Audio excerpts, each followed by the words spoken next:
Hello guys, നിൽക്കാക്ക ഓഫായിരുന്നു. നമ്മൾ വെറുതെ ഇരുന്നപ്പോൾ സഫാരിയിലേക്ക് ഇറങ്ങിയാണ്.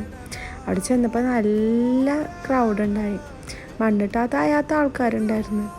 പിന്നെ ഓഫറും കാര്യങ്ങളൊന്നും അത്രയും വലുതായിട്ടൊന്നും ഇല്ല, എന്നാലും വീക്കെൻഡ് ആയ കാരണം നല്ല ക്രൗഡായിരുന്നു. അവിടെ നിന്ന് കുറച്ച് സാധനങ്ങളൊക്കെ എടുത്ത് പിന്നെ ഹൈപ്പറിലേക്ക് പോയി. അവിടെ നിന്നും കുറച്ചൊക്കെ ആയിട്ട് എടുത്തെടുത്ത് വന്നപ്പോൾ ലാസ്റ്റ് ഒരു കുറേ ആയി. പിന്നെ ഫുഡും ഇസാക്ക് എന്താണ്ടൊക്കെ വേണമെന്നൊക്കെ പറയണ്ടായിരുന്നു. അതൊക്കെ എടുത്ത് പിന്നെ അവിടെ കൊച്ചിയിൽ നിന്ന് വന്നപ്പോൾ കഴിച്ചായിരുന്നു ഉപ്പിലിട്ടത്. അതും കുറച്ചൊക്കെ വാങ്ങി ടേസ്റ്റൊക്കെ ചെയ്ത് നോക്കി. അടിപൊളി ടേസ്റ്റായിരുന്നു. പിന്നെ അവിടെ നിന്ന് നമ്മൾ പതിയെ നീങ്ങിയപ്പോഴാണ് എൻ്റെ മമ്മീനെ ഞാൻ മിസ് ചെയ്തത്.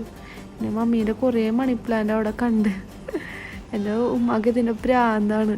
പിന്നെ നേരെ വീട്ടിലേക്ക് വിട്ട് കുറേ സാധനങ്ങളൊക്കെ വാങ്ങി, ബീഫും ചിക്കനും എല്ലാം വാങ്ങി അതൊക്കെ എടുത്ത്